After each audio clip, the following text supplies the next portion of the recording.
Hey there, everyone. This is Samuel Johnson, and welcome back to the Phantom Perspectives. And today we're going to be discussing episode 7 of Danny Phantom Bitter Reunions.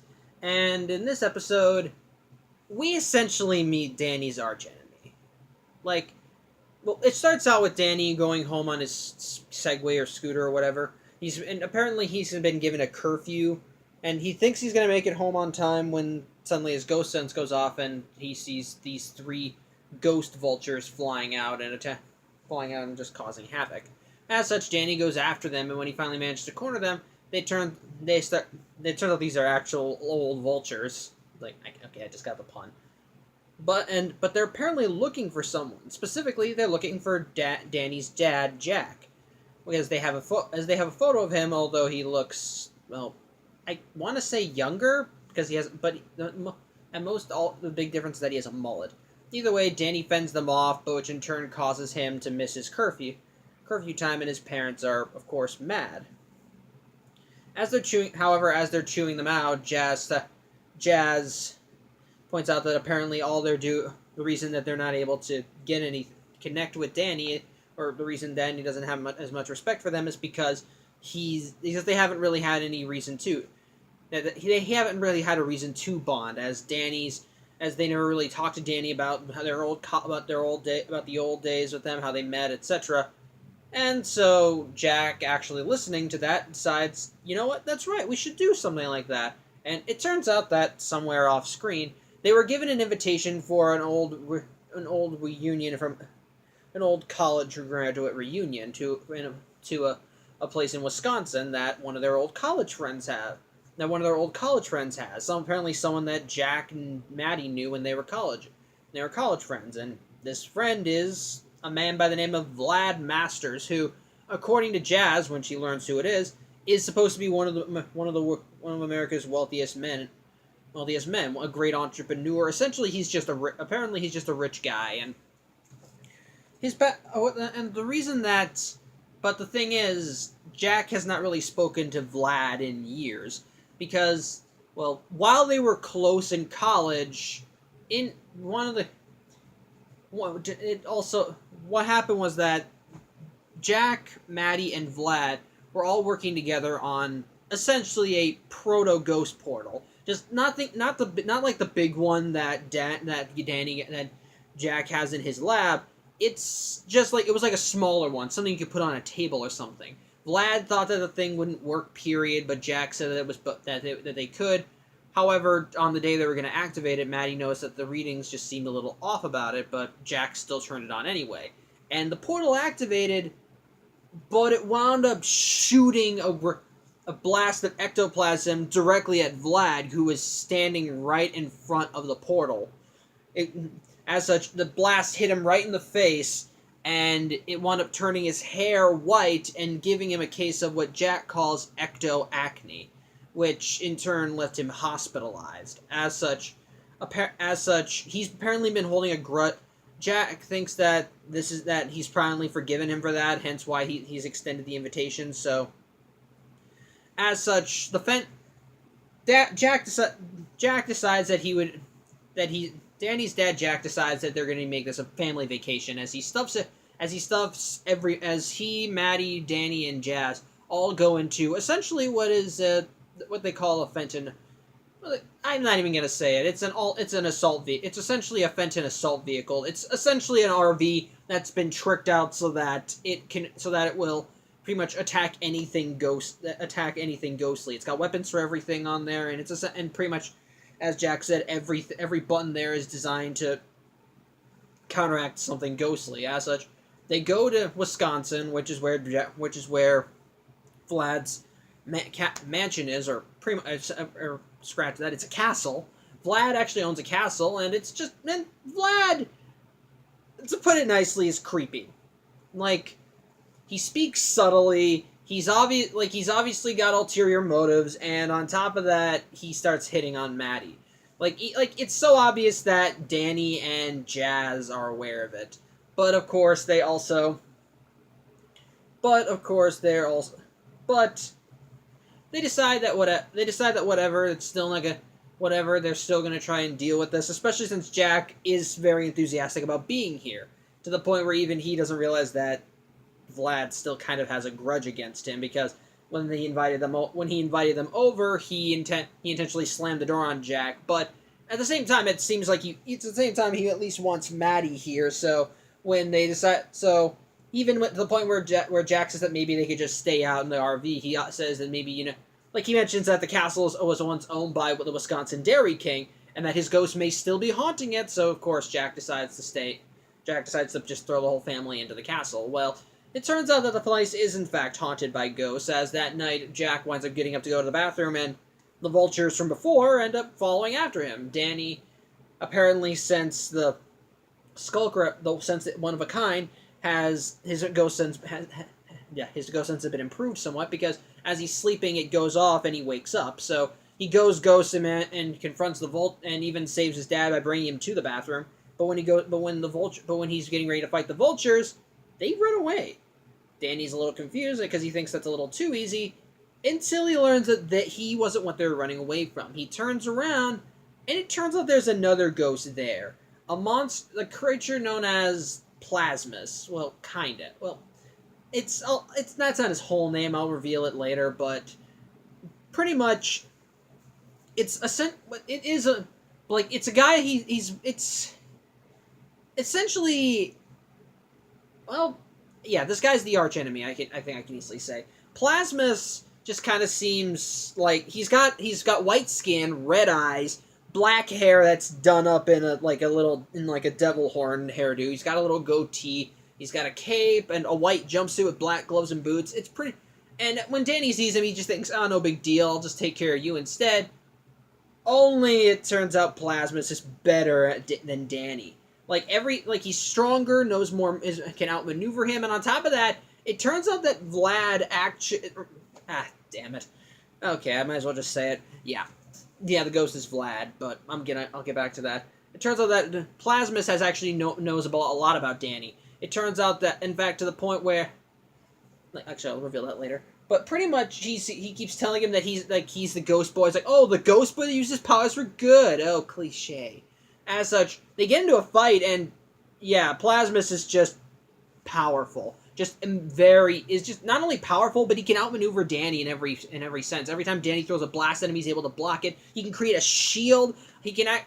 On top of that, he's just better. His powers are just stronger to the point where he can apparently duplicate himself. He splits himself into 4 copies, and all of them pretty much wipe the floor with Danny, weakening him so badly that when he gets knocked out and transforms back into his human form, which in turn causes Plasmus to realize that it's Danny and revert back into his human form. And yeah, I spoiled it a little while ago, it's Vlad. If you can't tell, what happened was that when the portable portal activated, it pretty much exposed Vlad. It pretty much gave Vlad ghost powers as a side effect. And admittedly, if you saw the previews for this episode, you already knew that, because the previews they show for this episode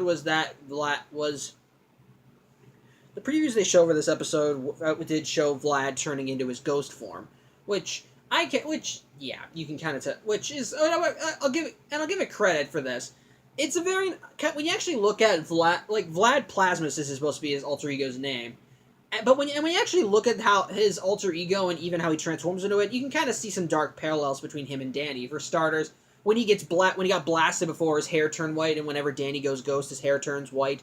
And in the case of Vlad Plasma, when he turns into Vlad Plasmus, his outfit's kind of like a negative of Danny's. Like I said, Danny's outfit is a black jumpsuit with white gloves, boots, and a belt. Well, Vlad's is the opposite. It's a white jumpsuit, and on top of that, his eyes are red. He's just pretty much, and even then, like I mentioned how Danny, I think I might have mentioned this, I don't know. When Danny transforms, how he transforms is that a white ring appears around him and covers his whole body, and as it passes by him, he turns into his ghost form. For Vlad, it's black, and pretty much But though I will throw the episode some shade for this. It's essentially like the Clark Kent style of, like, that's something they stated, that apparently Danny Phantom's secret end is like Clark Kenting.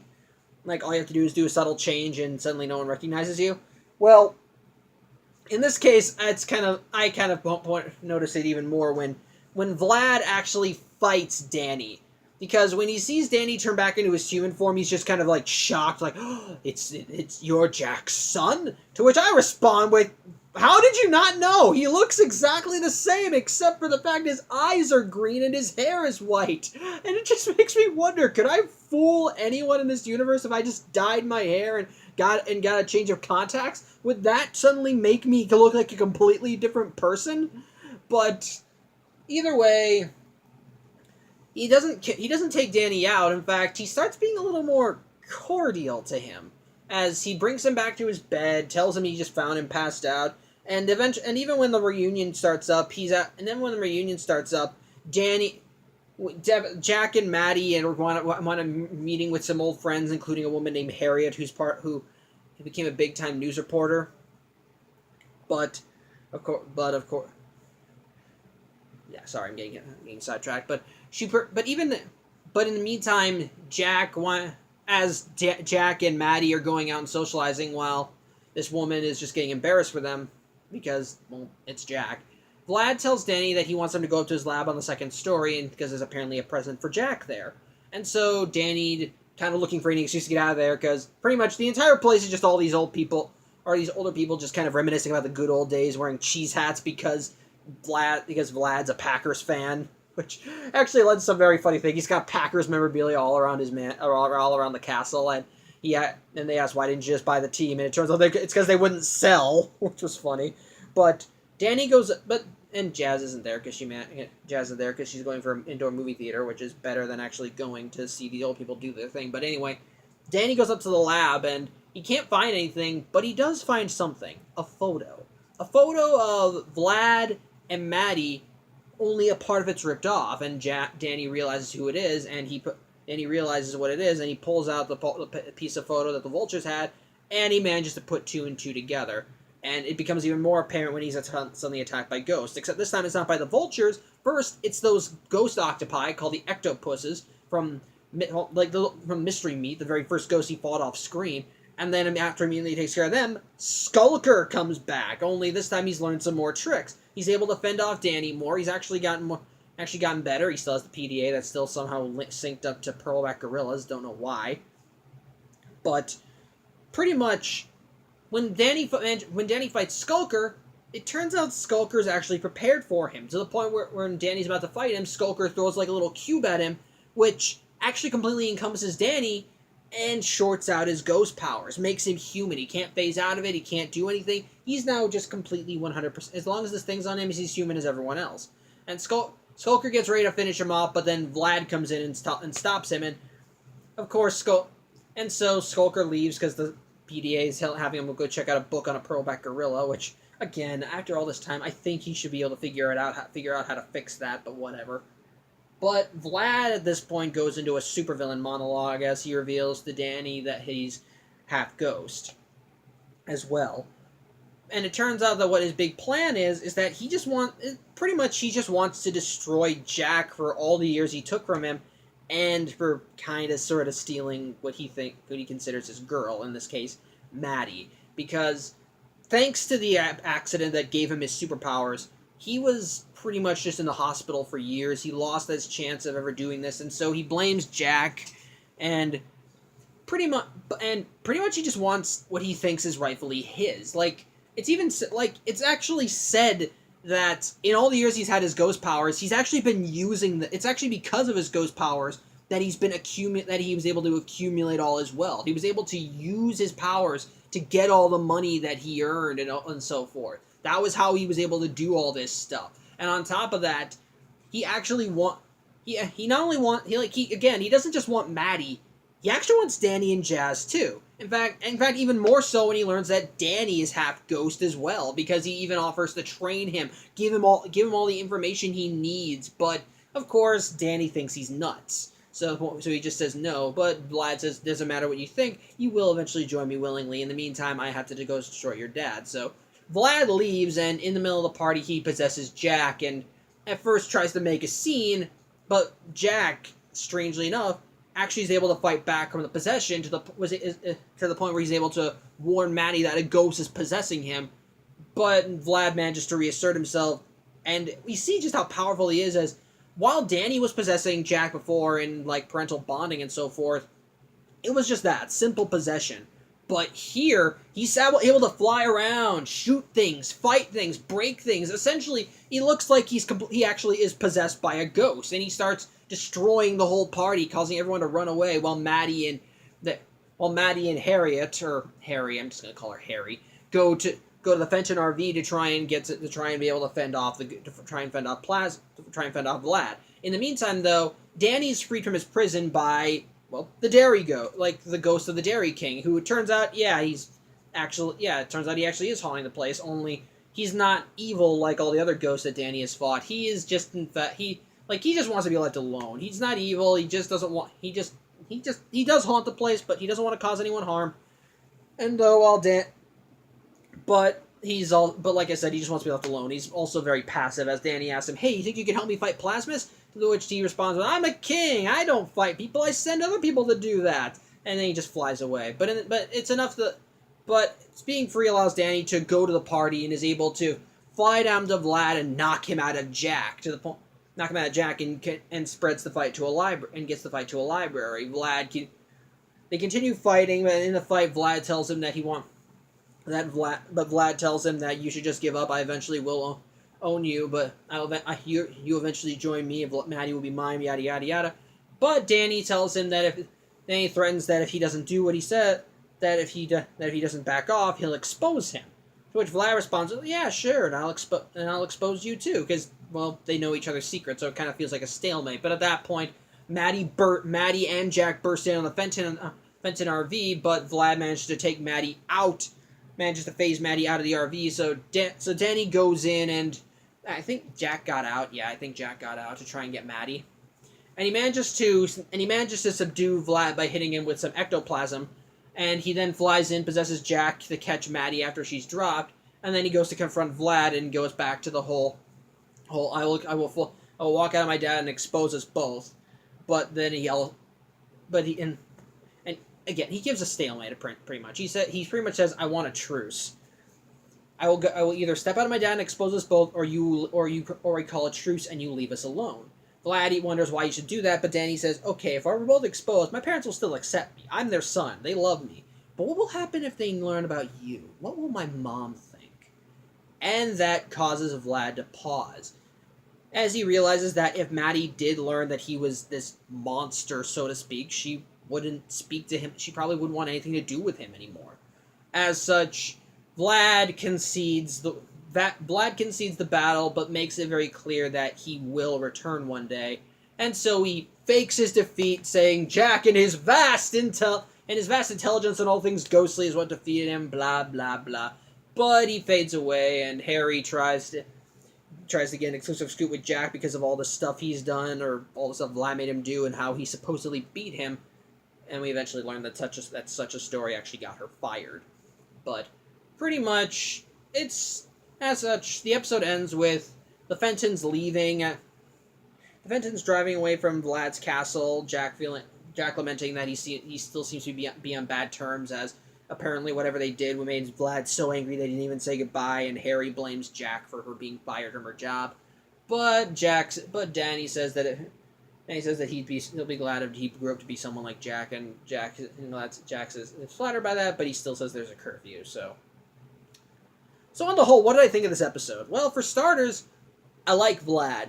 I really like Vlad as a villain. Like, in the beginning, I will openly admit, the episode makes no attempts to hide the fact that he's evil. Like, from the very first scene, even before you learn he's part ghost, you can tell, he's just so obviously evil. The way he talks, he's got, he dresses it, his hair is, of course, still white, which you could easily say this time was with age, but his eyes are a little sunken in, he's got the goatee, he dresses in a black suit, he's just the way he speaks, he's just all low and subtle, and he lusts for Maddie, and it's obvious, he's so obviously evil with the way he looks and the way he talks. It's just, you couldn't even be more, there's no way that he could. If you want to make it even more obvious a villain, just have him wear a shirt that says, "I am evil," just printed on the front. But I think what makes him work is the fact that, yeah, he's a dark counterpart to Danny. like this was the first time. Like I mentioned last week how Tucker kind of opened up the idea of other people getting ghost powers. Well, in this case, it's something different. We see someone that doesn't just have ghost powers; they're a full-on Haffa. Vlad Masters, like Danny, has ghost powers, and he has a ghost form, which again in the form of Vlad Plasmas, which in this case you can kind of get around the fact that that his ghost form and his human form start both have the same name, because at least in Danny's case they look exactly the same. So you're kind of wondering why no one put two and two together. But at least for Plasmas, he looks different, and so you could easily say that maybe they just have the same name, which you could probably, it's just a good coincidence. They don't look the same, ergo you probably wouldn't connect the dots. But excuse me.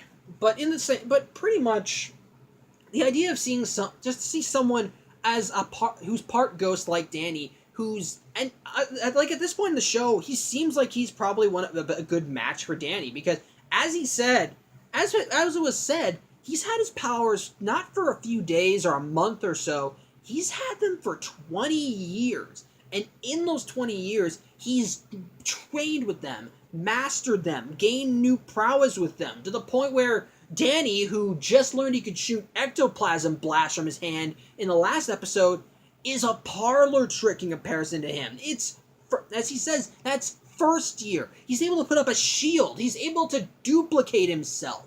He's able to do all this impressive stuff because he's trained so much with it. And to make it even better, it's even said that all the ghosts that were from the Ghost Zone in the last few episodes, that apparently they were all sent by Vlad to test Jack, to test the waters and see what they can do, to see how much he's accomplished. That's actually pretty creepy. That this guy has been engineering the past few episodes. That he's been behind most of the ghost attacks that have occurred, and it kind of makes him, and it kind of gives him more weight. It makes him more than just the garden variety villain that we've seen so far. Like he's just the puppet master. Like he can do this thing. And I'm not saying he's a perfect villain. I'm not saying he's perfect, because when he possesses Jack, he makes it blatantly clear that it's so obviously not Jack. Like the voice is different. He acts so different. Like when Maddie confronts him, it's like, "Why, Maddie? Didn't you ever know I'd turn on you?" Or when he's destroying the party, he's like, "When you repeat this later, be sure to tell everyone that Jack Fenton did this to you." It is so obvious that it's it's just like half ham, half actual competent one. It's a nice mix nice mix. Well, okay, in the beginning they kind of don't know they don't exactly have a median, but at the same time, I do still like seeing this, and they do kind of have him, and they do improve him later. He's just a consistent big threat, and again, he's like I wouldn't say, like, he's a dark counterpart to Danny, even with how he looks. He's more monstrous, he's more evil, he's got more practice with his powers, and he's just like pretty much comparing Vlad to Danny is like comparing a student to a teacher, and Vlad is so much better than Danny, so much better.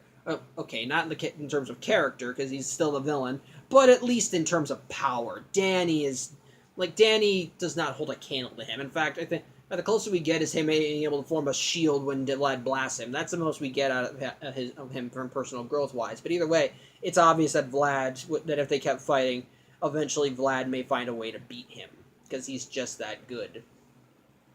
But with that being said, what else is there to? I think it's kind of the biggest strength of the episode when it introduces this big bad. And while it doesn't set him out great, I think it still sets him up rather well, showing how much of a threat he is, implying how far his tendrils reach, so to speak, showing how much influence he has, to the point where he's able to actually get ghosts from the Ghost Zone to work for him. Hell, he actually was the one that commissioned Skulker to create the cube, or instead of Skulker just bringing it. So it's actually very interesting to see that. And on top of that, I think while we're speaking about ghosts, I actually kind of like the idea that not all ghosts are evil in a sense. Like the Dairy King said, some of them just want to be left alone. In the case of the Dairy King, he just wanted to be left alone. Like he haunts the castle, but he's not there to hurt anyone. He just wants to be left in peace, which I find interesting. Because almost all the ghosts that we've seen so far, besides Danny, have been evil, so to speak. They've been wanting to cause harm, wanting to take over the world, or hurt Danny, etc. okay, maybe you can make okay, maybe the like Sidney Poindexter is probably an exception, but even then, he still fought Danny over a misunderstanding, and he refused to listen to him. But I think on the whole, but what I think another thing I like though is the fact that what I kind of find funny is the fact that that apparent like sorry, I'm getting sidetracked. I'm sorry, I'm stuttering and I'm losing my focus. But I think when a good yeah oh yeah I think another thing I like is that we learn more about Jack and Maddie. Like in this case, and like we see more of Jack. We learn more about Jack in his college days, and I like the fact, and I kind of like that we kind of see more of Jack's own incompetence. Like in a way he, like in some regard he knows what he's doing, but in many other regards he does not. Like I mentioned before, how he has no idea how most of his stuff works, but to be this incompetent back in the day to the point where one of his experiments actually hurts one of what he said, who he claims to be one of his best friends. Like he just doesn't. Yeah, it's at this point you should probably realize that maybe he should. Like I'm surprised that didn't and that didn't convince him when he was younger. I think he's just kind of a guy who's obsessed, but I'm getting sidetracked. I don't really know. Like, I think the biggest strength really is introducing Vlad Masters, aka Vlad Plasmas, to the equation because he's a very good villain, if you ask me. Again, what makes him good is the fact that he's a dark counterpart to Danny, a dark proxy. Like he's good. Like Danny, he's a half up, but unlike Danny, he's more experienced. He's had his powers longer. He can do things Danny is only beginning to understand. It's very interesting, and it helps set up more of the dynamic between the two, as Vlad actually is obsessed with Maddie and Danny. Like, Maddie he wants to get because, well, he thinks it was a love that he was stolen from him because of all those years in the hospital, while Danny he kind of sees as kind of a son. Like, it's like, again, when he starts treating him more cordially after he learns that he's a Haffa. He offers to train him. He's actually trying to be, like, he just desperately wants loved ones, so to speak. It's just that because of what Jack did to him, he's just been fractured by it. And yeah, it is Jack's fault that it happened to him. Which, again, though at the same time, you should probably be thanking him a little because he used those powers, because of how he uses his powers. But bottom line, in this case, it's still a very much interesting idea to see plasmas, but I don't know. What do I think? What do I think of the rest of the episode? I think it's just kind of fun. I think the rest of the episode is all right. I think again the biggest strength is Vlad, in my opinion, and he's again because he's a nice villain and so forth. But the rest of the episode is just there to complement him. At the same time, since he's kind of the central focus, so to speak, because of how well he's established, what he can do, and just kind of how connected he is with everyone being an old college friend of Jack, it kind of and I like that they do leave it open too, that he will return, and he does return, and he does learn. He tries getting smart. He does want, he's not going to stop till he gets what he wants, and that's kind of what makes him scary. Because of his ghost powers, he's been able to get whatever he's wanted for several years, and so now to see him fight so when he wants Maddie, he's willing to do whatever it takes to get her. So again, I find that interesting, so to speak. So I don't know. I don't really know what else I can say about the episode. The biggest strength really is just Vlad, how it exemplifies him, how much power and influence and so forth. I think the most I can also say is just kind of Jack and Maddie's. It kind of opens the window for Jack and Maddie's college days, which I kind of like, and it also does have the moral of you have to trying to accept where you are and be and still trying. I don't know. I don't know if the morals really handled that well in the episode. I don't even know if there really was the moral. I suppose you could say you should cherish heritage more, but I don't think Danny had any problem with that in the first place. I will say that Skulker looks more incompetent. Sorry, he's not incompetent. He's competent, but on the whole, I think it's actually a pretty good episode. I want to say very good, but I think the biggest strength really is Vlad. But at the same time, since most of the episode is dedicated to him, his interactions with Danny and so forth, his backstory essentially the whole episode is just there to help set him up, and it shows that he's written more a bigger threat, as he actually has more time dedicated to him beyond just the standard Ghost shows up and does something bad, so Danny has to fight them and struggles through it, sort of thing. So on the whole, I think because the episode, because of just for introducing Vlad and how the episode actually establishes him, because just how the episode establishes him and how deeply it establishes him, and just how, because again, he's a very good idea for an arch enemy. He's deeply connected. His backstory is personally tied to them. He's better at pretty much just the entire episode is there to glorify him, and it does it so well. And so, yeah, on the whole, Bitter Reunions is a good episode. So, yeah, I think that's really all I have to say. I thank you for watching. I'm Samuel Johnson, and I'll see you next week. Take care.